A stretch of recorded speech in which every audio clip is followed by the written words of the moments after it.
एक साथ दो दो खुशखबरी। पहली खुशखबरी ये थी कि आपकी जो एसएससी जी 2022-23 वाली वैकेंसी है उसकी एग्ज़ाम डेट डिक्लेयर हो गई है, जो कि 10 जनवरी से लेकर 14 फरवरी तक चलने वाला है। आज की डेट में आपको बता रहा हूँ, आज सुबह में मतलब एक और नया अपडेट आया। अपडेट नहीं, इस गोल्डन चांस आपको एक तरह से मिल गया। एक्चुअली इसमें क्या है, वैकेंसी में इंक्रीमेंट देखने को मिली है। तो वैकेंसी अभी 24,000 समथिंग वैकेंसी थी, वो बढ़ा के 45,200 कुछ कर दी गई है। मतलब करीब करीब 21,000 के आसपास लगभग वैकेंसी बढ़ी है और सारे पोस्ट में बढ़ी है। मतलब सीआरपीएफ में भी बढ़ी है, सीआईएसएफ में भी बढ़ी है और असम राइफल में भी बढ़ी है। एनआईए की तो वैकेंसी थी नहीं, सीआईएसएफ में भी बढ़ी है, एसएसएफ में भी बढ़ी है और एनसीबी यानी नारकोटिक्स, ये एनसीबी वाला जो है ना उसमें, ब्यूरो वाले में। तो सब मिला के टोटल अगर काउंट किया जाए तो करीब करीब 21,000 वैकेंसी मतलब बढ़ गई यार, लगभग वैकेंसी दुगनी हो गई यार। तो ये अपने आप में बहुत बड़ा गोल्डन मौका है आप लोग के लिए, क्योंकि हो सकता हो कुछ बच्चों के मन में ये चीज़ आई हो कि यार वैकेंसी थोड़ी कम है, पिछले बार से भी कम है, 1,000-2,000 वैकेंसी कम है, तो तैयारी में थोड़ी सी वो ढिलवाई कर रहे थे। एक साथ दो आपको मोटिवेशन मिल गया। पहला मोटिवेशन ये कि आपकी जो एग्जाम डेट है वो डिक्लेयर हो गई, और दूसरा मोटिवेशन ये कि यार आपको फाइनल जो आपको वैकेंसी है वो भी बढ़ गई। ये अपने आप में बहुत बड़ा चीज़ है।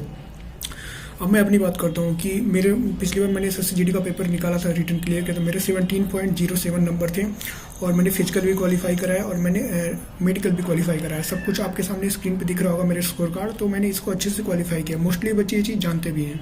भाई अगर एसएससी जीडी की तैयारी कर रहे हो तो जो बुक्स आपको दिख रहा है ये 100 पेपर है आपको प्रीवियस ईयर का, मतलब 2011 से लेकर 2021 तक जितने भी अभी तक पेपर हुए हैं एसएससी जीडी के थ्रू, जितने भी करवाए गए हैं उन सब का आपको सोल्यूशन मिलता है बिल्कुल मॉक टेस्ट के वाइज, मतलब मॉक टेस्ट के रूप में आप पूरा लगा सकते हो इसको। तो ये बुक आपके लिए बहुत जरूरी है, क्योंकि किसी भी एग्जाम को क्लियर करने के लिए आपको mock test previous year paper लगाना बहुत जरूरी है। तो ये बुक आपको वही प्रोवाइड करवाता है और बिल्कुल वन स्टॉप सोल्यूशन एक जगह प्रोवाइड करवाता है 2011 से लेकर 2021 तक। तो इस बुक को आपको जरूर रिकमेंड कर रहा हूँ, इस बुक की आप जरूर परचेज करें।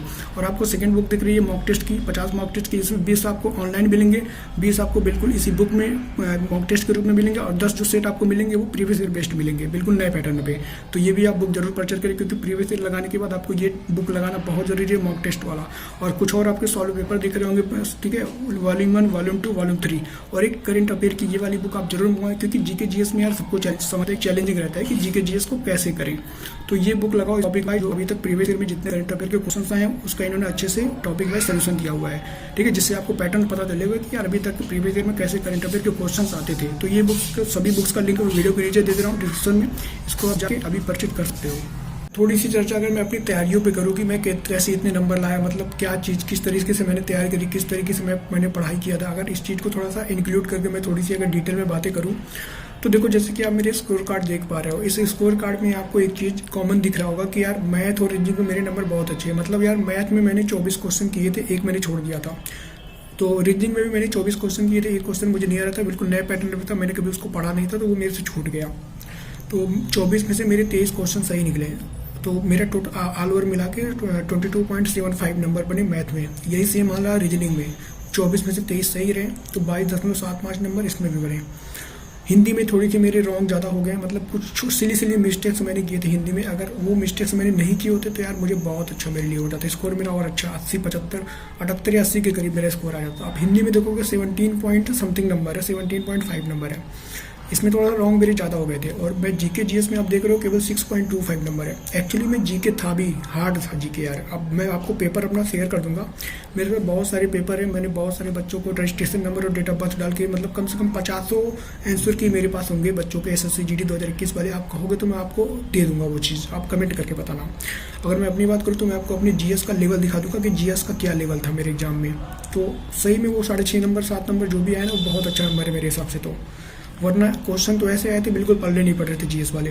तो मेरे स्कोर कार्ड में आपने क्या चीज़ देखा कि 3 चीज़ में मैंने ज़्यादा से ज़्यादा स्कोर किया है। आप भी बिल्कुल यही तरीका लेके चलो, यही मेथड लेके चलो। आपको पता है कि आप जीके जीएस का कोई आपको आइडिया नहीं है, कोई कंट्रोलिंग नहीं है उस पर। आप मैथ, रीजनिंग और जीके ये हिंदी वाला पार्ट में आप पूरा स्कोर कर सकते हो। तो मैं तो कहूँगा इस तीनों वाले में ज़्यादा फोकस करो। अगर किसी बच्चे का जीके जीएस बहुत स्ट्रॉन्ग है तो वो जीके जीएस को लेके चल सकता है, अगर चारों स्ट्रॉन्ग है तो अपने आप में बेस्ट है, ठीक है। पहली बात तो देखो वैकेंसी बढ़ चुकी है, ये तो सबसे बड़ा, ये खुशी का ठिकाना नहीं है। अब मुझे इस बात का थोड़ा सा मलाल भी है, दुख भी है, काश ये वैकेंसी 1 महीने पहले बढ़ गई होती तो बहुत सारे बच्चों के यार घर बस गए होते, जिनके पॉइंट में कुछ बच्चे पॉइंट से बाहर हो गए हैं, कुछ बच्चे 1 या 2 नंबर से, या फिर मोस्टली बच्चे मैंने देखा ना, जब रिजल्ट आया था ये एसएससी जीडी का फाइनल रिजल्ट आया था 7 नवंबर को, बहुत सारे मेरे मैसेज आए कि भाई मैं 0.18 से रह गया, भाई मैं 0.2 से रह गया, भाई मैं 0.0110 पता नहीं क्या क्या ऐसे पॉइंट्स में बहुत नंबर से बाहर हो गए। तो यार मैं यही कहता यार, मतलब अभी समझ में नहीं आ रहा खुशी मनाऊँ या दुखी मनाऊँ, समझ में नहीं आ रहा है। ये वैकेंसी पहले बढ़ गई होती 1 महीना पहले, तो आज कितने बच्चों के यार काम हो गए होते हैं। लेकिन चलो क्या ही करोगे यार, जो होना था वो तो हो गया। पर कोई बात नहीं, जिनका भी कुछ पॉइंट्स नंबर से रह गए हैं, कुछ चीज़ों से रह गए हैं ना, कुछ पॉइंट्स वगैरह से नंबर से रह गए हैं, 1 या 1.5 नंबर या फिर 2 नंबर या पॉइंट वगैरह में कुछ नंबर से रह गए पिछली वैकेंसी में, तो इस बार अच्छा मौका है। आपको ज़्यादा मेहनत तो करने की जरूरत नहीं है, क्योंकि आपकी तैयारी ऑलरेडी हो चुकी है, तभी आप यहाँ तक पहुँचे थे, मेडिकल वगैरह पास करके फाइनल मेरिट में बाहर हुए थे। तो आपको उतना ज़्यादा मेहनत तो नहीं करना, पर आपको मेहनत करना पड़ेगा, ठीक है। आप थोड़ा और मेहनत करो पिछली बार से, और आपको कुछ नहीं करना, बस आपको रिवीजन करना है और मॉक टेस्ट लगाने हैं। ये 2 काम आपको करना है। जिन बच्चों के जो बच्चे फाइनल मेरिट में बाहर हुए उनके लिए बता रहा हूँ, मॉक टेस्ट लगाना है और क्या करना है, अच्छे से रिवाइज करना है, रिवीजन करना है। बस 2 चीज़ पे फोकस करो और डेली बेसिस पे मॉक टेस्ट लगाते रहो। जो भी आपके पास 40 से 45 दिन बचा हुआ है ना, इसमें अपने आप को पूरी तरीके से समर्पित कर दो और मॉक टेस्ट और ये रिवीजन पे ज़्यादा फोकस कर लो। और अगर मैं बात करूँ जो नए बच्चे हैं वो कैसे करें, नए बच्चों के लिए बता दूँ, मैं जो बुक रिकमेंड कर रहा हूँ वो बुक अभी मैंने आपको जो रिकमेंड किया जो बुक्स, उसको आप जरूर परचेज करो। उसका लिंक मैं वीडियो के नीचे दे दे रहा हूँ डिस्क्रिप्शन में। क्योंकि आप किसी भी एग्जाम को अगर टारगेट कर रहे हो, चाहे कोई सा भी एग्जाम हो, जीडी छोड़ो, CGL हुआ, CHSL हुआ, MTS हुआ, रेलवे हुआ, या फिर यूपी स्टेट का कोई एग्जाम्स हुआ, लेखपाल हुआ, कोई भी एग्जाम हुआ, आपको जो सबसे ज़्यादा मेन जो आपके सामने सबसे बड़ा चैलेंज होता है कि एग्जाम किस तरह का आता है, किस तरह के क्वेश्चंस आते हैं, क्वेश्चंस का लेवल क्या रहता है। तो उसके लिए आपको प्रीवियस ईयर पैटर्न जानना बहुत जरूरी है। और ये जो मैंने आपको बुक बताया किरण पब्लिकेशन की, जिसमें 2011 से लेकर 2021 तक के सारे पेपर इन्होंने सॉल्व करके दे दिए। अभी जो हाल ही में पेपर हुआ था उसका भी आपको PDF मतलब इसमें पूरा सोल्यूशन मिल जाता है अच्छे से। मेन चीज़ में मुझे अच्छा लगता है इस बुक में ना, सोल्यूशन इनके देने का तरीका। तो इस बुक को आप परचेज करो। अगर मॉक टेस्ट लगाना चाहते हो तो मॉक टेस्ट की बहुत सारी इन्होंने बुक यहाँ पे डाले हुए हैं, जो आपको स्क्रीन पे दिख रहा होगा। 50 सेट के मॉक टेस्ट में आपको 20 ऑनलाइन मिल जाएंगे और 20 आपको नए पैटर्न पे और 10 आपको प्रीवियस ईयर के मिलेंगे। इस तरह के आपको पैटर्न मिल जाएंगे। इन्होंने जो भी बुक निकाला है बिल्कुल नए पैटर्न पे निकाला है। 80 क्वेश्चन वाला जो 20-20 का सेक्शन बन गया और आपका 160 नंबर का पेपर होना है, तो बिल्कुल नए पैटर्न पे इन्होंने डाला हुआ है। तो इस तरीके से आप काम करो। नए बच्चे को मैंने बता दिया मॉक टेस्ट लगाएं, रिवीजन करें, और जो पुराने बच्चे हैं वो इस बुक को परचेज करें, ठीक है। जो सॉल्व पेपर है इसको परचेज करो और मॉक टेस्ट लगाओ लगातार कंटिन्यू बेसिस पे। और जितना हो सके प्रीवियस ईयर करने के बाद आप मॉक टेस्ट पे ज़्यादा फोकस करो। बस ये करना है तुमको, ठीक है। अब ज़्यादा ये टाइम नहीं तुम्हारे पास बचा है कि चलो मैराथन देख रहे हो, चैप्टर वाइज सॉल्व कर रहे हो, ये सब समय नहीं रह गया है, ठीक है। आप केवल मॉक टेस्ट पे फोकस करो और प्रीवियस ईयर पे फोकस करो। यही तुमको तुम्हारे लक्ष्य को हासिल करवाएगा, क्योंकि यही तरीका था, यही चीज़ मैंने फॉलो किया था, तब जाके मेरा सिलेक्शन हुआ था SSC GD में।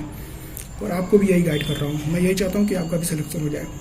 उम्मीद करता हूँ वीडियो पसंद आया होगा। हो सकता हो मुझसे कोई त्रुटि बोलने में या कोई चीज़ मैं बताना भूल गया हो तो मेरे टेलीग्राम का लिंक अपने वीडियो के नीचे दे रहा हूँ। और ये जो बुक्स मैंने बताया इसका भी लिंक मैं इसे वीडियो के नीचे डिस्क्रिप्शन में दे रहा हूँ। आप जाके इसको परचेज करो और मेरे टेलीग्राम चैनल को ज्वाइन करो। It may be strong possibility कि आपके मन में कोई क्वेश्चन आ रहा हो, ये सब जानने के बाद कुछ पूछना हो डॉक्यूमेंट्स के बारे में या फिर मेडिकल के बारे में। कुछ लोग को प्रॉब्लम रहता है कि आई डिस्टेंस कितना, आई विजन कितना मांगता है, 6/9 मांगता है, 9/6/6 मांगता है, क्या सारी चीज़ें आपको आप मुझसे आगे डायरेक्टली बात कर सकते हो टेलीग्राम पे, ठीक है। इतना कर लो, बाकी भगवान भरोसे, भगवान का नाम लेके अच्छे से तैयारी करो। मैं गारंटी देता हूँ अगर आपने इतना कर लिया तो आपका पेपर निकल जाएगा, क्योंकि इस बार सीटें बहुत अच्छी खासी हैं। अभी के लिए चलता हूँ, मिलूंगा नेक्स्ट वीडियो में किसी अन्य अच्छे टॉपिक से। तब तक के लिए अपना ख्याल रखिएगा। Thank you for the watching, have a great day.